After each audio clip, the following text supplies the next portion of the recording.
Jones goes down. Oh my goodness. Welcome to the game, Cadell. Oh, Darnell Mooney inside the 10. Oh, and it's intercepted. Kay Nellis the pick. Striding out, Jesse. Touchdown, Atlanta. No chance. Oh my gosh. Oh my heavens. All right, well, we are kicking off week 15 with you guys tonight on Thursday night.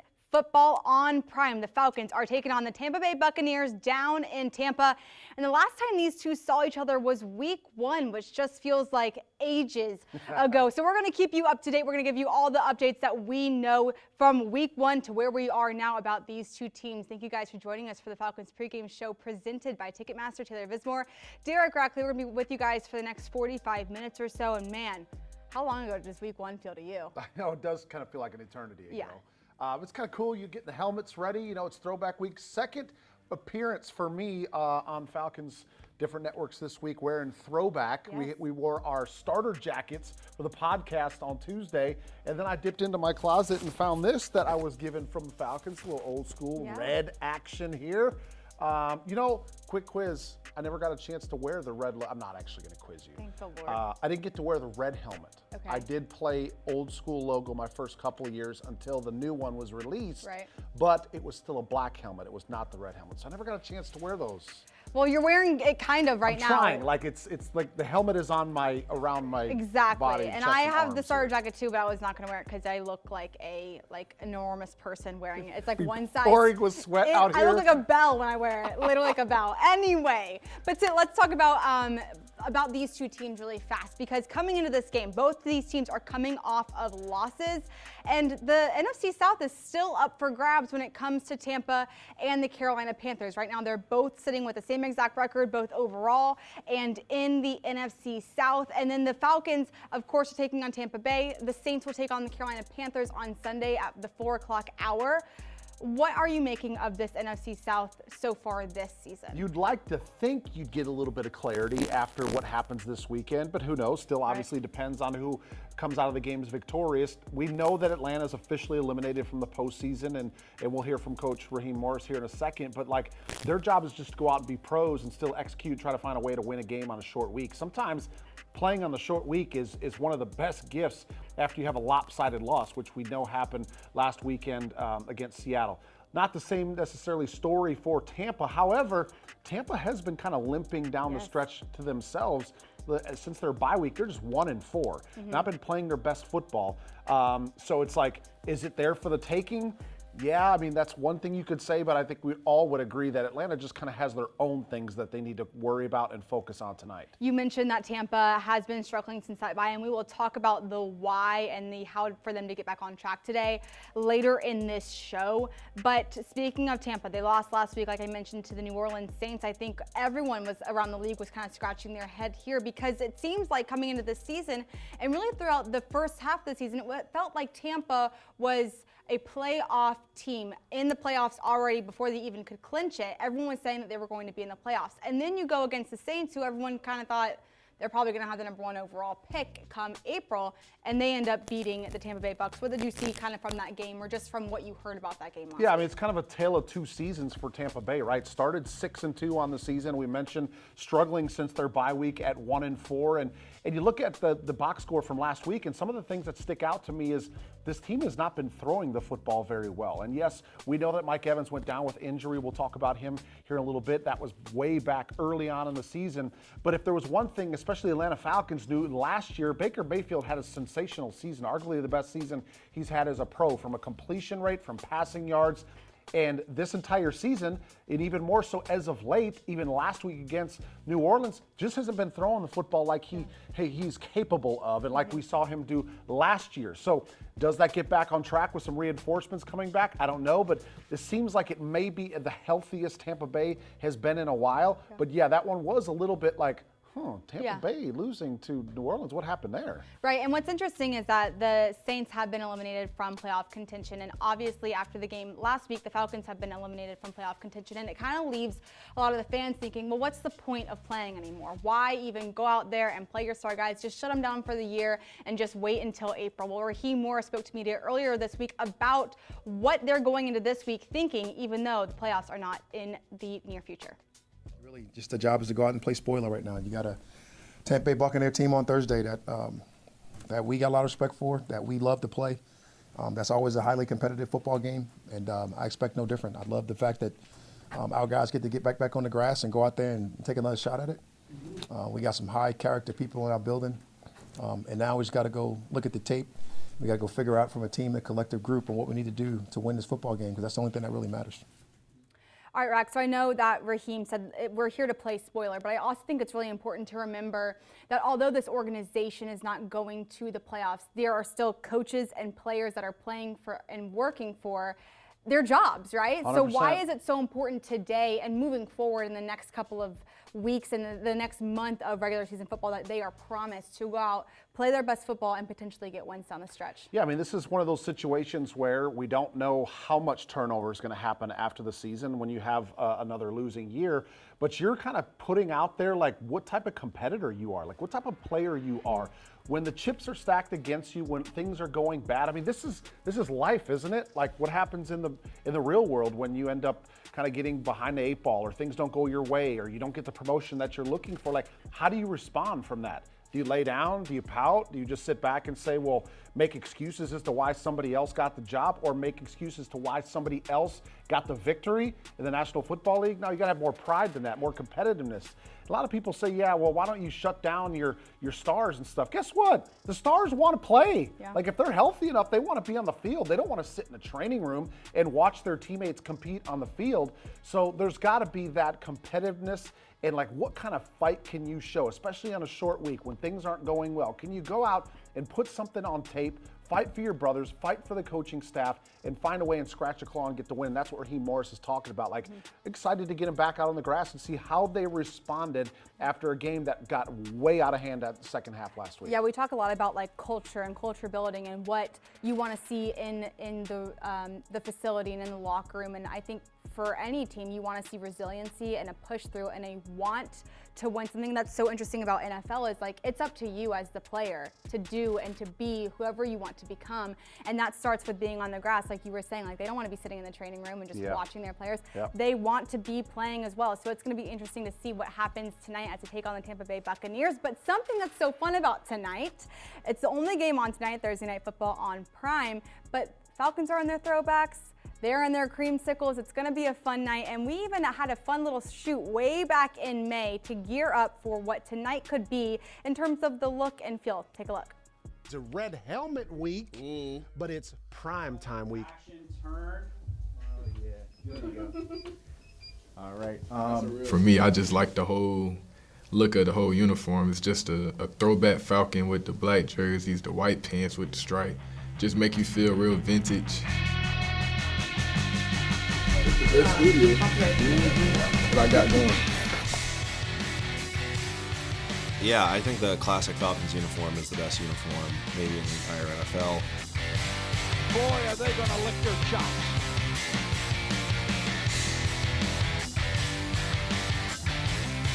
You look good, you play good.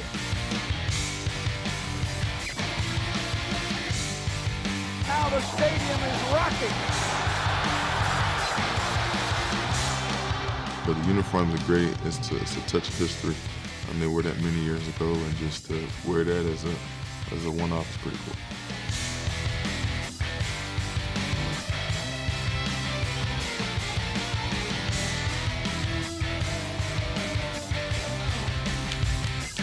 One man missed him, another man missed him. Now he's going wide off to the right, beyond to the 25 to the 30, to the 35 to 40, the 45 to 50, the 45 to 40. My God, Deion Sanders is going to score. My God. Oh, and Katie's got it. Interrupted. Intercepted Jesse Bates. He's got green grass.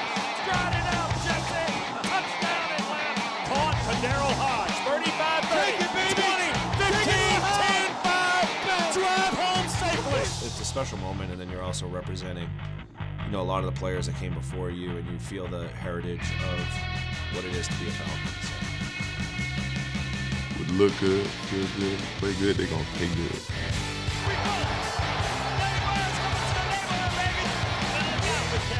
Darnell at the 5, and Darnell a touchdown for the Falcons. 45 to 40, 35 to 30, 25, touchdown.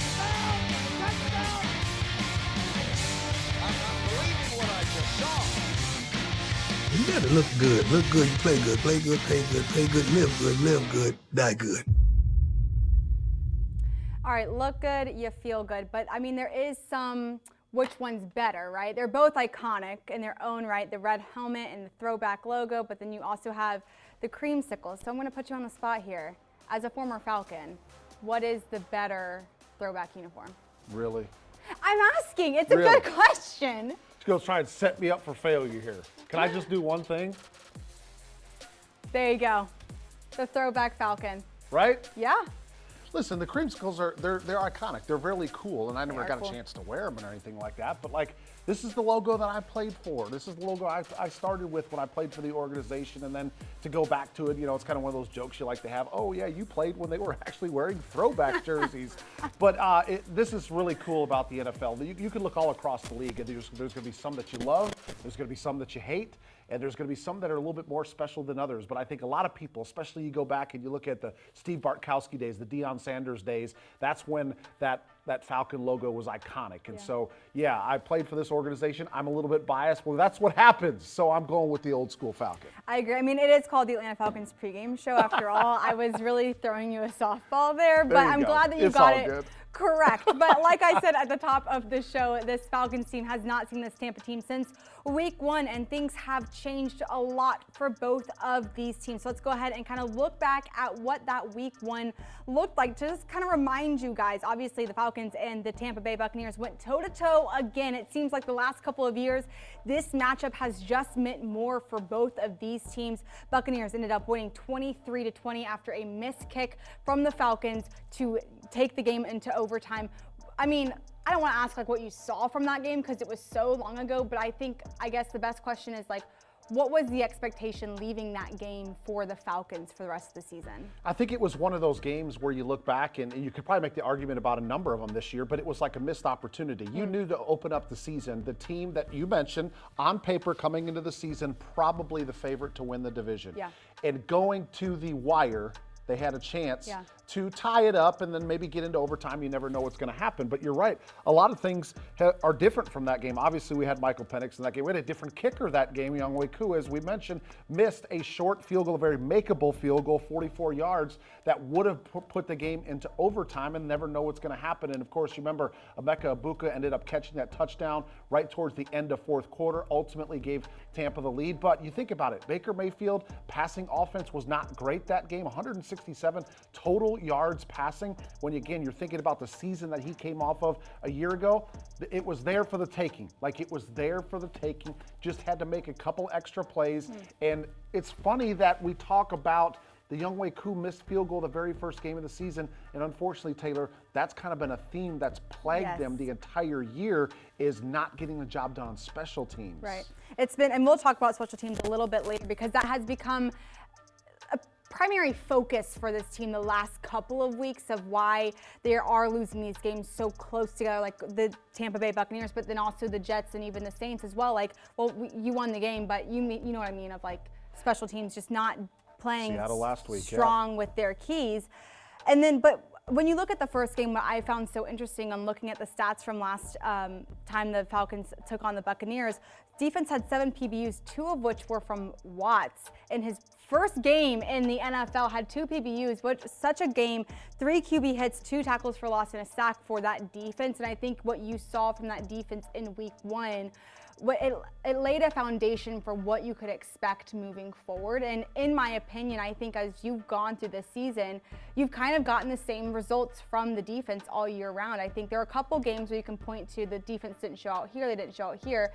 But across the board, I think that the defense has been the most nuclear, and they've done the most in terms of routine, and they've had the same talent coming forth every Sunday or every game. Yeah, I mean, I feel like they've probably, if you look at the 3 units, they've been the most consistent, if that's even fair to use that word, when you are a 4-9 football team. Sometimes you have to be careful when you talk about the positives or the compliments, because when you're a 4-9 team, there's just not a whole lot of people are happy, to be quite honest. Yeah. But you look at the turnaround in the pass rushing. You look at how some of these rookies have come in and really contributed. You mentioned that first game of the year. Billy Bowman had a half a sack in that game. Unfortunately, he's gone on IR. We haven't seen his services. Xavier Watts, we've seen what's happened with the 2 pass rushers throughout the course of the season. They've continued to get better and better and better. And there's been times when the defense has kept the team in the game, but unfortunately offense and or special teams not able to make enough plays and help the team win a football game. So yeah, well, I think you have seen a lot of growth there. There probably is some things to be positive to look forward to next year or even into this game tonight. But you got to have all 3 phases show up. Exactly. You mentioned Billy Bowman being placed on IR after an Achilles injury that he sustained during a walkthrough. But throughout this whole season, this Falcons team has been riddled with injuries. And when you look at where we were at week 1 versus where we are at week 15, you cannot tell the story of the Falcons without talking about the injuries. Obviously, Michael Penix left week 10 with a knee injury. Then he was placed on IR. He would need season-ending surgery. Drake London has been inactive since that game as well. Week 10, and has missed the last 5 games with a knee injury. Brandon Dorless has missed the last 2 games. You mentioned Billy Bowman has been placed on IR. I mean, Divine Diablo, he's come back, but he was on IR.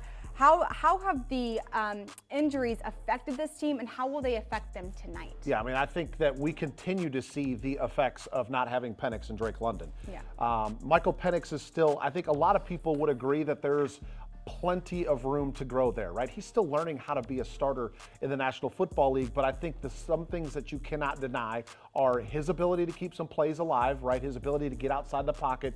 Even a few games, him tucking it down and running with it, how that was a difference maker, picking up first downs, getting the ball deep inside the 5-yard line. But then Drake London, his presence has been like seriously missed. Like, he is the guy, he is the dog, he is the alpha leader, he is the one that's gonna go make the difficult catch, that's gonna move the chains, that's gonna put the team on his back, and he has not been in the lineup. And that's really hurt this offense. So you think about those 2 injuries, and yes, they still have Robinson, they still have Algier. Those guys, I think, have been helping keep this team as close to consistent as possible because of their ability to run the football. But, you know, without having Penix in there and London, it's just we haven't found consistency in the passing game. Too many drops, not enough 3rd down conversions. How many weeks, Taylor, have we been talking about that been plaguing this team? Yeah, and it's so crazy because I feel like when Divine was injured and he was placed on IR, we talked a lot about one player doesn't impact the team that much. And it seems like it's kind of a different story on the offense with Drake London. It looks like, I mean, they just threw the graphic up there of the difference of statistics from week 1 and 10 before the Carolina game and then weeks 12 through 14 after the Carolina game. I mean, look at the pass yards per game and the difference between that, and then how they had to move their rush yards up and utilize Tyler Algier and Bijan Robinson more without having Drake London on the field, because now you're using Mooney, you're putting Kyle Pitts out there. Well, and Zach Robinson mentioned this week in media about how we have had to use Kyle in so many different ways. We're having to do 11 and 12 and 13 personnel, and he's had to learn and move all around, and that's a lot to put on one player. I think Drake London being out has been really hard for this Falcons offense to kind of work through and move forward with.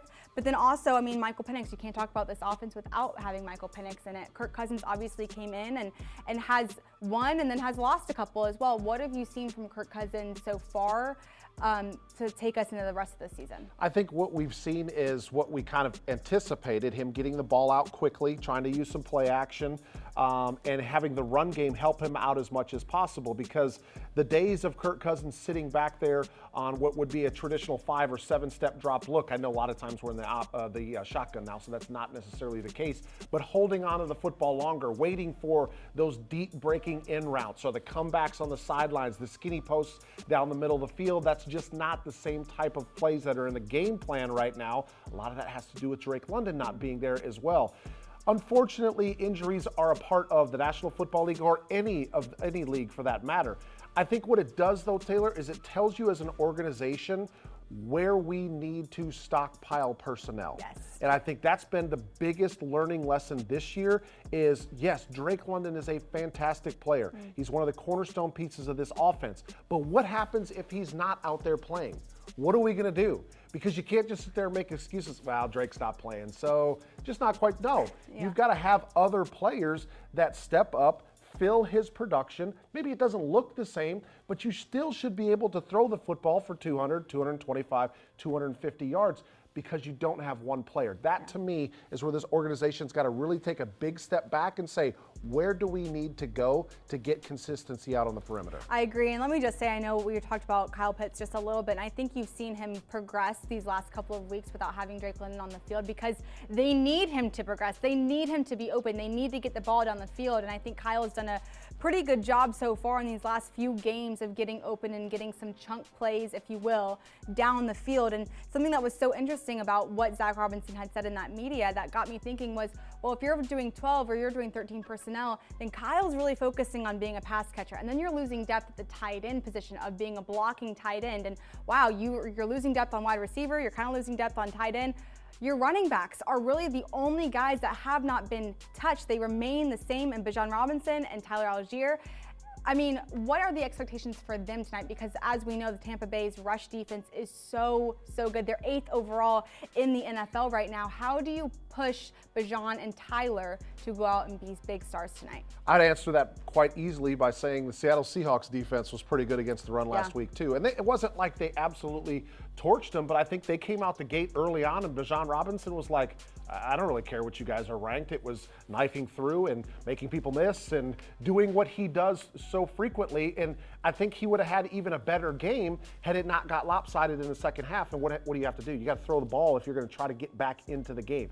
And when you take his chess piece out of the matchup, that hurts. So it's not like, they got a good run defense. Todd Bowles has always been really good in that department. So we'll just have to, no. This game is even more important for them to be able to run the football because they have got to stay on schedule and stay out of 3rd and 10, 3rd and 12, 3rd and 15. We've seen throughout the course of the season. Right now, this team is just not built to succeed in those situations. Not very many are. You got to be one of the best passing offenses, Dallas Cowboys, if you will, of the National Football League right now to be able to convert on those type of situations. So they're going to have to get those guys to show up and keep them at 3rd and 3, 3rd and 5, maybe 3rd and 7 max. Before we move on to Tampa Bay, I do want to ask this question about the Falcons defense because it felt like last week going into the half, it was a tied ball game, right? I mean, it was a close ball game. It was a good ball game, and it felt like, we could beat the Falcons could beat the Seahawks. And then the second half, the top kind of just flew off for this defense. How can they snap back this week and be the team that you thought they could be in week 1? A lot of times it's about making a play. And I know that sounds really generic, but just think about this last week, Taylor. We're not even 10 seconds into the third quarter and his kickoff return for a touchdown. And a 6-6 goes to 13-6, okay? Well, that gets neutralized if the defense is able to come back out there and get a pick and get a short field and the offense takes advantage of it, right? Or you get a pick 6, or you get a strip sack and somebody scoops and scores, right? Sometimes you just need those plays, and I think we've seen enough pass rush this year. We've seen the ball get ripped out a couple of times, but we just haven't seen like defense scoring, special team scoring. Like you want to see a team get right back into a game or siege, take over the momentum. You got to have one of those type of explosive plays. You're a Georgia fan, right? Kirby Smart has talked about how he feels like nowadays explosive plays are more important than third down conversions. Think about that for a minute, right? So sometimes you can overcome the giving up the kickoff return for a touchdown if you can answer right back with some type of explosive play. And they've been there at times this year, but just not enough because we haven't been able to take the top off the defense, or we haven't seen pick 6, strip sack, fumble picked up for a touchdown. Those type of plays, to me, give your defense a lot of confidence. They start playing with their hair on fire, and then the other 2 phases feed off of that as well. All right, we'll see if they'll be able to do that against the Tampa Bay Buccaneers tonight, because this is an offense that when they're at their best and they're at their healthiest, they are really hard to stop because they do have those huge explosive plays. You talk about Baker Mayfield and Mike Evans and Chris Godwin and Emeka Egbuka, and the list goes on and on and on, and this is going to be it's going to be exciting to see all these players play on the same team once again. So let's kind of talk about this Tampa team. They have been struggling as of recently. We mentioned it earlier in the show. Before the bye week, they've been doing really well. And then after the bye week, they've kind of been working through a couple of things, injuries related as well. Baker Mayfield, obviously, against the Rams on that primetime game, went down, had an injury, did not come back in the game. He did play against Arizona and then against the Saints. And I think that is really where the drop-off starts to happen with this offense, with Baker. Why is it so important for Baker as not just a thrower of the ball, but as a quarterback and the leader of this offense to play healthy and play smart tonight? I think he's going to play energized for a couple of reasons. Number one, it's prime time. Number two, it's a divisional game against the Falcons, and he seems to rise up for those challenges. Number three, he is getting some reinforcements back, as Mike Evans will be back in the lineup.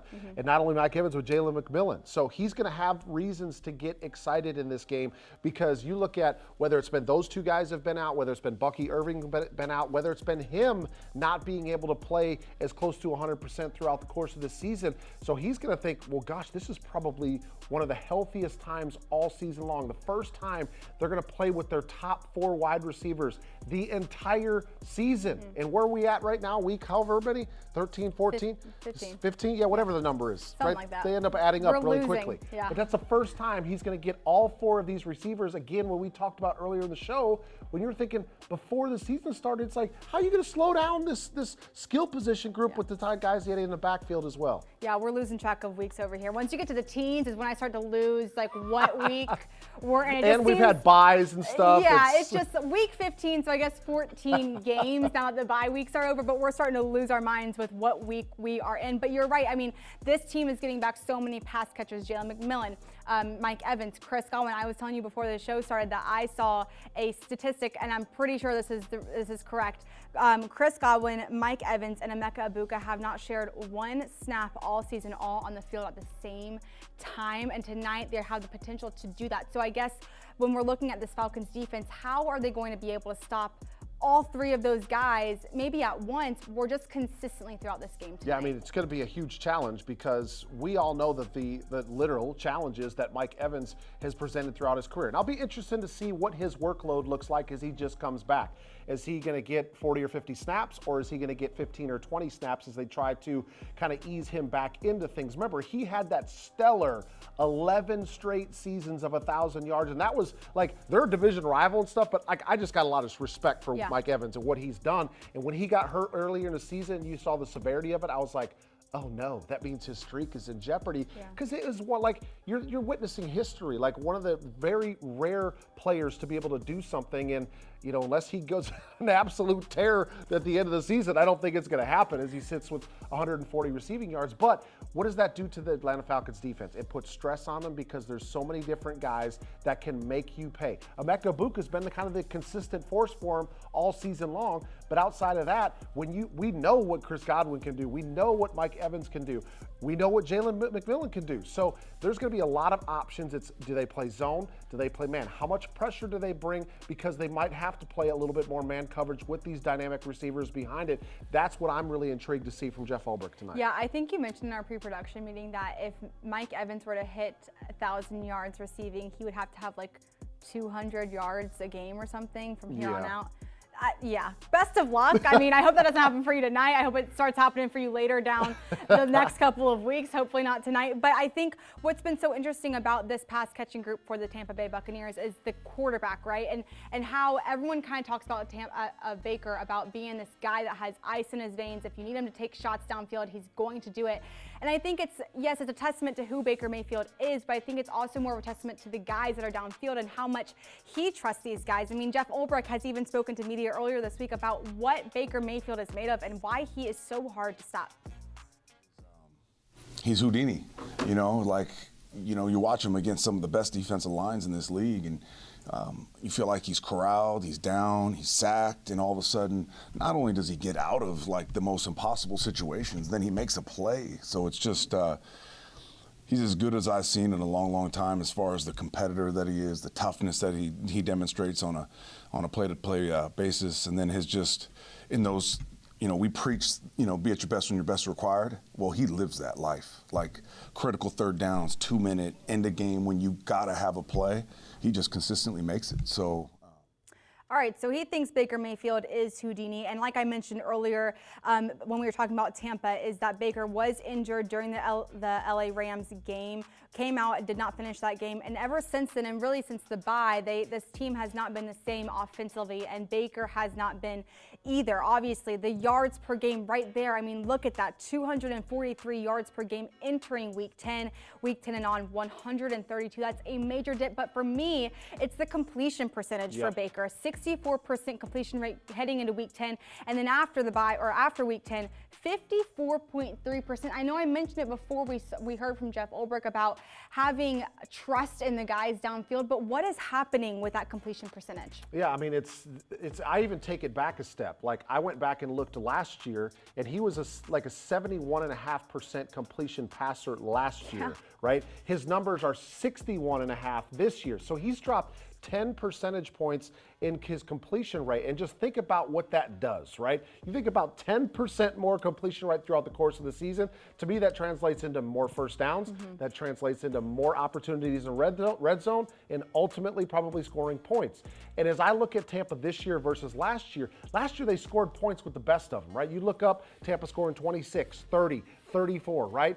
It's because he was so efficient with the football, in between his supporting cast being injured, between him getting banged up, especially as of late, the numbers just haven't been there, and that's part of the reason why we're seeing Tampa limping a little bit. So we'll see what happens tonight. Sometimes you just need one game to get back on track, but even last week it wasn't overly impressive for him. Yeah, I want to read this stat out because I think it is indicative of Baker Mayfield and what he has been able, or more so has not been able to do the last couple of weeks. Week 1 through 11 for this pass offense that the Tampa Bay was 18th overall in the NFL. The last couple of weeks, they're 27th in the league. Then you look at the rushing yards, which we'll get to the rushers in just a second. Heading from week 1 to 11, they were 22nd in the league. The last couple of games, they're 8th. They have just changed how they're playing on offense. They're not making Baker throw 1,000 times a game. They're going to lean on Bucky Irving and Rachaad White. So let's go ahead and talk about these two guys. Obviously, Bucky Irving has not played many games. He's missed 6 games this season, and he will return tonight. He will be playing, and he will dress out tonight for this Bucks offense.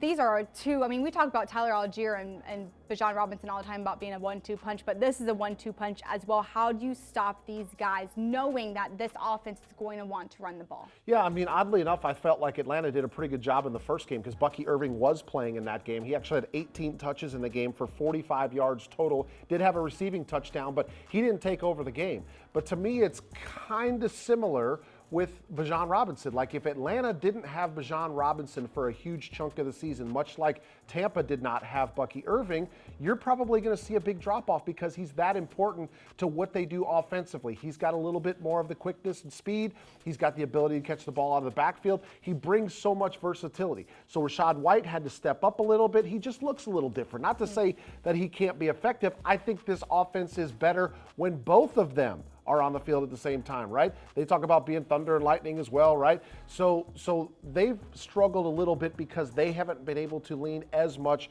on the run game, but they're starting to do it a little bit more recently because the pass game has been struggling, and both of those guys will be playing in the game tonight against Atlanta. Let me ask you this about this rush offense in general, beyond just the running backs. Their offensive line has been a pretty good unit so far this year, but they've had couple of injuries on that left side of the ball with Tristan Wirfs and then Ben Bredson, who was put on IR a couple of days ago on the 9th. I mean, how can this defense that we've talked about with all these young guys, with James Pierce and Jalen Walker and Ruka Rororo and even David Onyemata, who is the veteran of that front squad right now, how can they penetrate the offensive line and stop the run early in this game? Yeah, you mentioned Tristan Wirfs. He was out last week in the New Orleans game. He had an oblique injury, but he's going to be back in this game, and he's widely considered, when he's in the game, one of the best there is in the National Football League. Tough guy to beat around, to get around the edge, and so you think about the rookies going up against him, like it's going to be a challenge, because this is where you don't really face a guy like Tristan Wirfs when you're in the SEC. Even though we're talking about the most competitive conference in football, he's just different. He gets his hands on you, and a lot of times you're not going to get around him. So it's a great challenge, but that's not the only place that the pressure comes from, right? They got to find a way to compress the pocket inside, bring pressures. twists up front. Find a way to get on edges to frustrate that offensive line and find a way to affect Baker. Now, we do know that Baker's probably one of the better ones in the National Football League on playing off script, right? Things break down. He finds a way to keep the play alive, whether he decides to tuck it down and run it, or he ends up creating scramble drill, and all of a sudden guys are wide open downfield because of his ability to get away from pressure. That's always the thing you got to be careful with. So how Ulbrich ends up attacking that, does he keep a spy or somebody with their eyes on him on third down situations to mirror him? Well, I'll be kind of having my eyes on that to see if maybe Divine Diablo or Caden Ellis are in that kind of spy role. Yeah, Irving and White also are not just rushing threats, they're also receiving threats as well. Rachaad White has had 33 receptions for 172 yards, and then Bucky Irving, with all that time still missed, 23 receptions, with 239 receiving yards. Now, something to note on this Tampa's top targets, Cade Otton will be out today with a knee injury. Speaking of Irving and White and this rush game and potentially throwing them out in downfield, how does Cade Otton affect this offense and what they'll be able to do tonight? Yeah, I mean, he's a big-time playmaker for them, and he's kind of like that safety blanket. He's one of those, I think he's one of those tight ends in the National Football League who probably doesn't get enough credit from a league perspective on what he does, but he is very reliable for him. So not going to have his services, but we talked about all the other guys that are coming back in it. So maybe this offense just looks a little bit differently. They would still imagine they'll play some 11 personnel and have one of their backup tight ends in there. But when you've got these 4 wide receivers, both of your running backs, you've got a lot of options from a play calling perspective. So we'll see truly how much not having Cade Otton available, but he's been a guy that's given Atlanta problems in the past. Yeah, so it's week 15. I know we talked about it in the beginning of the show about injuries for the Falcons and who's active and who's not, and then same thing with the Bucs, but it's week 15, right? I mean, you play 15 weeks, you play 14 games, you're going to get banged up. It's a violent game, but Cade Otton will be out. Servassier Dennis will be out for the Buccaneers as well. Drake London will obviously be out again. Brandon Dorless, one of those other starters that will be out for the Falcons in terms of bigger names on the inactives list for these two teams. Tyke Smith also being out. So just some things to know as we get closer to game time, but let's go ahead and get to the keys to the game presented by Wells Fargo. You've got 3 for me today. I've got 3 for you, and the number 1 is going to be stay on schedule, and this is going to be vitally important once again. When you're playing up against this type of defense, Todd Bowles, considered one of the better defensive minds in the league, is we've got to stay away from 3rd and 12, 2nd and 20s. And what does that mean? That means running the football well. That means staying away from penalties. That means getting yourself into 3rd and 2. You've got so many options because you can decide to run the football, especially you get to midfield or shortly thereafter. You're now looking at 4-down territory, right? But you can't do that if you're living on 3rd and 12. But again, that's not just running the football, that's avoiding tackles for loss. And again, offensive line not having penalties, because usually one holding penalty, unless you're really explosive offense, those can be drive killers. They got to stay away from those. You mentioned that 3rd and 12, and it was so interesting this week in media. Kirk Cousins was talking about 3rd down, and it's kind of been a story for this offense for so long about 3rd down, not being able to convert, he said it's not only about 3rd down, it's about what we do on 1st and 2nd down. We've got to figure out how to get downfield and how to get to 3rd and manageable, or not even to 3rd and manageable, 2nd and manageable. We've got to figure out how to do 1st and 2nd down almost perfectly every single down as we go throughout the last couple of weeks in the regular season. What is your second key to the game today? It's going to be control that run game. When I'm speaking about Atlanta on defense,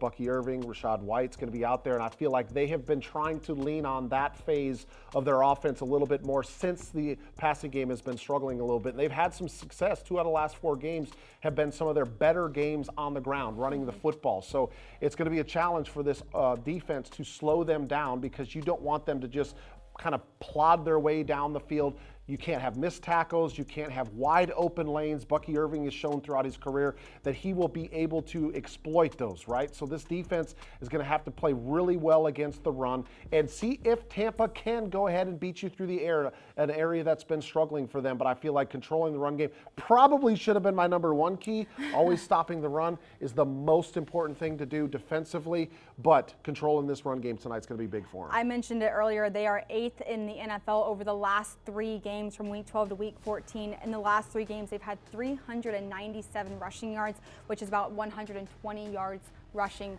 per game. So stopping the run is going to be imperative for this Falcons defense. What is your third and final key today? Third and final is just going to be a special teams response. And I'm not even going to say when. I mean, yeah, I've kind of said that the last couple of weeks, but you need your special teams unit to respond. We already recapped the first game of the season when there was a missed field goal by Younghoe Koo, 44 yards, that would have tied the game up, likely bring it to overtime. And then you think about all the other things, the big returns that have happened throughout the course of this season. Blocked field goals. You've had misjudged punt returns, right? Obviously, the 100-yard kickoff return last week against Seattle Seahawks. Those are just killer plays that just lose the momentum, and it kind of forces everybody to say, here we go again, right? So they got to respond. And I know this coaching staff has been changing things up. They've been trying to find other guys, elevating players from the practice squad that have worked hard throughout the course of the week to say, we need to see what they can bring to us. Can they provide a spark on special teams? But it's got to be, you got to stay with your scheme. You can't get out of your running lanes on kickoff coverage. We cannot afford to give up another big-time return. And maybe, just maybe, Taylor, make a play on special teams tonight. Well, I actually want to ask you a question about special teams because you're a special teams guy. And I think when you think about special teams, I mean, we kind of talk about, both sides of the ball, and everyone kind of forgets about special teams. And I think that special teams is like the forgotten phase of the ball if they're doing their job correctly, if they're getting the points, if they're getting to good field position for the offense to come back out on the field. So obviously Jamal Agnew is inactive today, who is the primary returner for this special team. So, looking at the special teams unit, that does cover so much in terms of punt return, kickoff return, even extra points and stuff like that. Where does the first pin need to drop in terms of getting back on the right side for special teams today? Yeah, I mean, it's really just, especially on kickoff coverage, because I went back and I tried to piece together TV angles, which aren't necessarily great. I don't have access to the high angle end zone shot anymore. I just don't have those access. But I was trying to look at where Atlanta got out of sorts on the kickoff coverage, and I ended up finding 3 different players that ended up getting too far out of their lanes. Daryl Hodge ended up getting, I believe it was Hodge when I was looking back at the numbers, got double teamed and pushed all the way out of the way. Harrison missed the tackle. He got pushed out of the way. So it was just, you've got to find a way to stay on your run lane responsibilities when they run it out. Because if you go rogue, you say, well, I'm going to go around this block, and you end up continuing to get pushed to the side, you're creating a lane. The guy's running full speed. And if somebody doesn't come make a solo tackle, that's when you see a 100-yard kickoff return for a touchdown. Unfortunately, they don't happen a whole lot, especially with this new dynamic kickoff. But when you don't end up being disciplined with your run lanes and your protection on field goals, your decision making on punts, where to catch the football, when not, when to let it hit the ground and play the odds that the ball's going to carry them into the end zone, that's when you start to have problems. All right, well, it's Red Helmet and Creamsicle Night on Thursday Night Football on Prime. We're going to let you guys go ahead and flip over to Prime to watch Thursday Night Football. Thank you guys for joining us for the Falcons pregame show presented by Ticketmaster.